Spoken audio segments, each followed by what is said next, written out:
Hello students, welcome to our channel.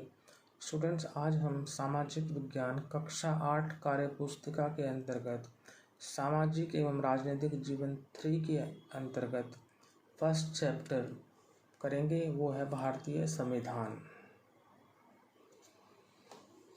अध्याय 1 है भारतीय संविधान। पहला क्वेश्चन, निम्नलिखित परिस्थितियों में कौन से मौलिक अधिकारों का उल्लंघन हो रहा है? है सुधा के भाई ने उसे वह जमीन देने से इनकार कर दिया जो उसके पिता से उसे विरासत में मिलनी चाहिए थी। तो यहाँ हो रहा है संपत्ति का अधिकार हनन। कौन से अधिकार का हनन हो रहा है? संपत्ति का अधिकार। वह है उत्तर भारतीयों को महाराष्ट्र में रेलवे परीक्षा देने से रोका गया। तो यहाँ हो रहा है समानता के अधिकार का उल्लंघन। तो लिखा हुआ है मैंने समानता। अब है आपका एक खबर के छपने पर एक समूह विशेष के लोगों ने अखबार के ऑफिस में तोड़फोड़ की। तो यहाँ भी आपका जो है समानता के अधिकार का उल्लंघन हो रहा है। है एक जाति विशेष के लोगों को गांव के मंदिर में घुसने नहीं दिया गया। तो यहाँ भी समानता का अधिकार का उल्लंघन हो रहा है। यह 10-12 साल के बच्चे बीड़ी बनाने के कारखाने में काम कर रहे हैं। तो शोषण के विरुद्ध अधिकार का हनन हो रहा है। और है एक परिवार में जाति विशेष के एक व्यक्ति के घर में घुसने पर पूरे घर को पवित्र करने के लिए धोया गया। तो यहाँ समानता के अधिकार का उल्लंघन हो रहा है। और है एक अल्पसंख्यक धर्म के लोगों को अपना पूजा स्थल बनाने से रोका गया। तो यहाँ हो रहा है धार्मिक स्वतंत्रता के अधिकार का उल्लंघन। अब चलते हैं क्वेश्चन नंबर 2 पर। राजतंत्र में निर्णय लेने का अधिकार केवल राजा का होता है और लोकतंत्र में यह अधिकार मंत्रियों के समूह का होता है जो लोगों द्वारा चुने जाते हैं। इस बदलाव की वजह से एक नए संविधान की ज़रूरत क्यों पड़ सकती है, ये आपसे पूछा गया है। तो इसका कारण ये है कि नए संविधान में ऐसे नियम कानून बने जो सभी के लिए समान हों। यह सही मायने में लोकतंत्र है। यह देखा जाए कि किसी वर्ग विशेष के अधिकारों का हनन न हो।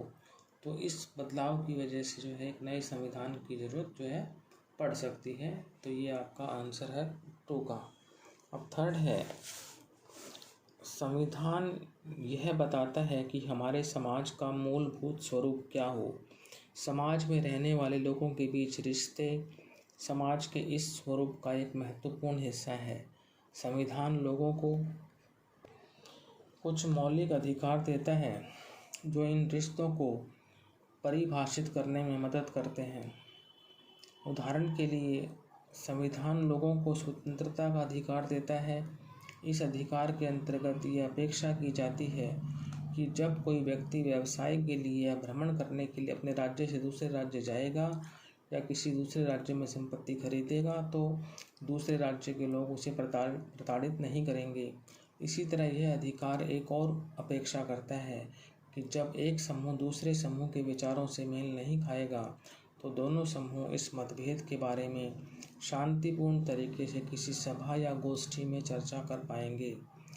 तो क्या तुम सोच सकते हो कि समानता का अधिकार लोगों के बीच रिश्तों को परिभाषित करने में कैसे मदद करता है? आंसर है, कानून की नज़र में सभी लोग एक समान हैं। इसका अभिप्राय ये है कि सभी लोगों को देश का कानून समान सुरक्षा प्रदान करता है। इस अधिकार में यह भी कहा गया है कि धर्म, जाति या लिंग के आधार पर किसी भी नागरिक के साथ कोई भेदभाव नहीं किया जा सकता। अब है क्वेश्चन नंबर 4। सार्वभौमिक मताधिकार का मतलब समझाओ। यह भी बताओ कि यह लोकतांत्रिक सोच को कैसे बढ़ावा देता है। तो आंसर है, सभी वयस्क नागरिकों को मत देने का अधिकार है। धन, आय, लिंग, सामाजिक स्थिति, प्रजाति, जातीयता या धर्म के आधार पर किसी को वंचित नहीं कर सकते हैं। और 5th है, सरकार के 3 अंग हैं, विधायिका, कार्यपालिका और न्यायपालिका। विधायिका का कार्य है कि वे देश के लिए नियम कानून बनाए। तो आपको पता होना चाहिए कि विधायिका का कार्य क्या है। देश के लिए नियम कानून बनाना। कार्यपालिका का कार्य है इन नियमों को लागू करना और शासन चलाने का कार्य करना। और न्यायपालिका का कार्य है कि वह इन नियमों कानूनों के उल्लंघन पर होने पर न्याय दे। इन 3 अंगों के कार्यों को अलग रखना क्यों जरूरी है? आंसर है, इन तीनों अंगों के कार्यों को अलग रखना जरूरी है ताकि कोई गलत निर्णय न लिया जा सके।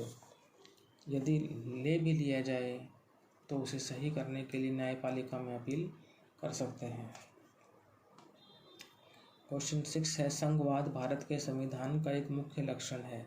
इसका मतलब है देश में एक से ज़्यादा स्तरों पर सरकार का होना। हमारे देश में सरकार 3 स्तरों पर है, राष्ट्र या केंद्र स्तर पर, प्रत्येक राज्य के स्तर पर और पंचायत के स्तर पर। पृष्ठ 11 और 12 पर संघवाद पर की गई चर्चा को पढ़कर पता लगाओ कि संविधान में ऐसी व्यवस्था क्यों की गई थी। तो संविधान में ऐसी व्यवस्था की गई थी ताकि राजधानी दिल्ली में बैठे कुछ व्यक्ति ही संपूर्ण देश के फैसले ना लेने लगे। इसलिए प्रांतीय स्तर पर भी सरकार की व्यवस्था की गई ताकि इलाकों के हिसाब से अलग अलग फैसले लिए जा सकें।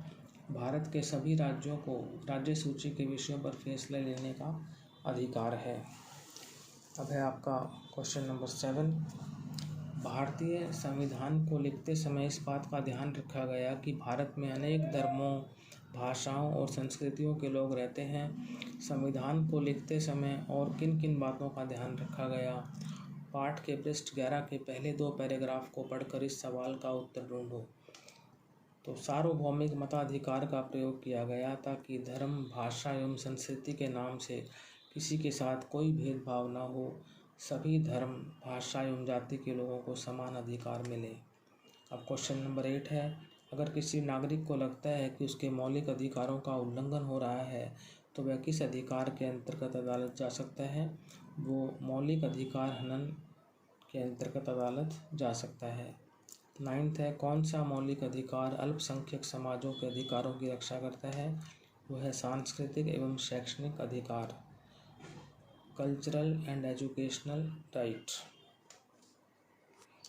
तो स्टूडेंट, इसी के साथ अध्याय भारतीय संविधान यहीं पर समाप्त होता है। आज हमने अध्याय 1 किया है, आगे हम अध्याय 2 करेंगे। तो स्टूडेंट्स, यदि ये वीडियो अच्छा लगा है तो इसको लाइक करें, शेयर करें, चैनल को सब्सक्राइब करें। Thank you.